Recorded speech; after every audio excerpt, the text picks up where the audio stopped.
मुझ पर क्या आफत टूट पड़ी। अरे अम्मी ऐसा कुछ नहीं हुआ। देखो आबरू, ये हमारे साथ क्या अब हो आप आराम गया? से टेक लगा कर बैठिए।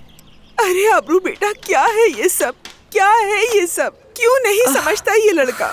मैं अपने पोते पोतियों के बारे में सोच रही हूँ और ये लड़का मैगजीन्स और अखबारों में इंटरव्यू देता फिर रहा है, कह रहा है मुझे शादी पे यकीन नहीं। क्या करूँ मैं?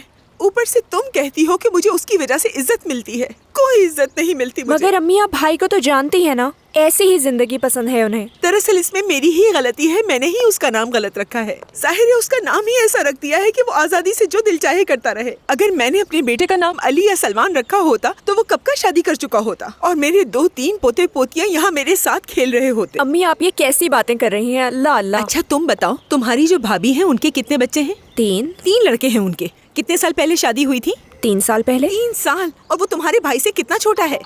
अरे देखो तुम्हारी भाभी की कॉल आ गई, हरगिज़ मत उठाना। ठीक है अम्मी, बिल्कुल नहीं मत उठा रही। उठाना। मुझे साइलेंट कर देती हूँ इसे। इसे। मुझे मालूम है इसने ये सब देख लिया होगा, मुझसे बर्दाश्त नहीं हो रहा, ब्लड प्रेशर बढ़ रहा है मेरा। अम्मी खुदा के वास्ते नहीं देखा होगा उन्होंने, कहाँ से देखेंगी वो?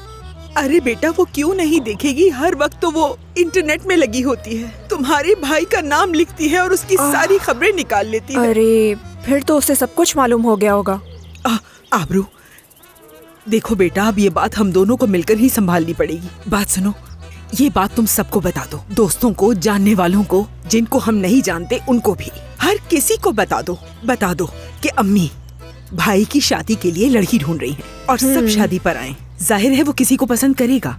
आबरू देखो बेटा, मेरा नाम सालेहा है, मैं इन गर्मियों में भी तुम्हारे भाई की शादी कर दूंगी। मैं कह रही हूँ तुमसे, तुम परेशान मत हो बेटा, सब कुछ ठीक हो जाएगा। तुम सबको कॉल करो, सबको बता दो, हर एक को कॉल करना। कर दूंगी।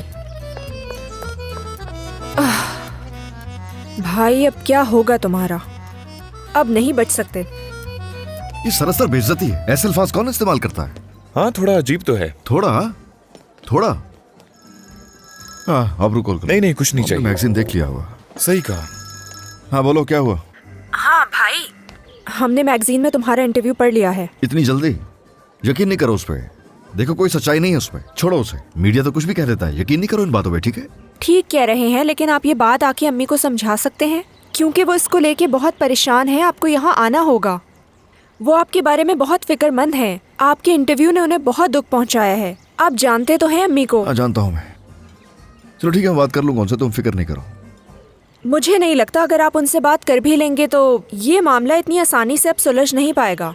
मतलब उन्होंने अब फैसला कर लिया है कि वो आपकी शादी करा के ही रहेंगी। और मुझसे कहा है कि तमाम जानने वालों और रिश्तेदारों को बता दो। क्या कह रही हो ये? कसम से भाई, मुझे लगता है तुम पे अब बुरा वक्त आ चुका है।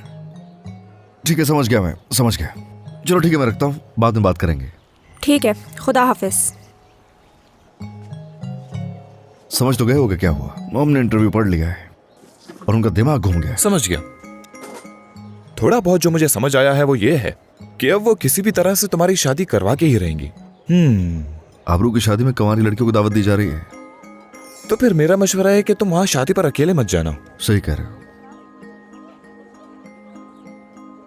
तो तुम उसे ले जाओ जो तुम्हारे घर आई थी। क्या ख्याल है? आंटी उसे देख लेंगी, यानी आंटी उससे मिलेंगी तो खुद ही कह देंगी कि कोई जरूरत नहीं शादी करने की। देखो ऐसा नहीं है, जानते हो उन्हें मेरी शादी में कोई दिलचस्पी नहीं है। उन्हें क्या चाहिए? उन्हें बस एक पोता चाहिए, यानी पोते के लिए मुझे शादी करनी पड़ेगी, उनकी ख्वाहिश को पूरा करने के लिए। हाँ समझ गया, ये तो मुश्किल होगा। चलो ठीक है, बेस्ट ऑफ लक। मैं जरा किचन देख लूं जाके। परेशान मत हो, सब ठीक हो जाएगा।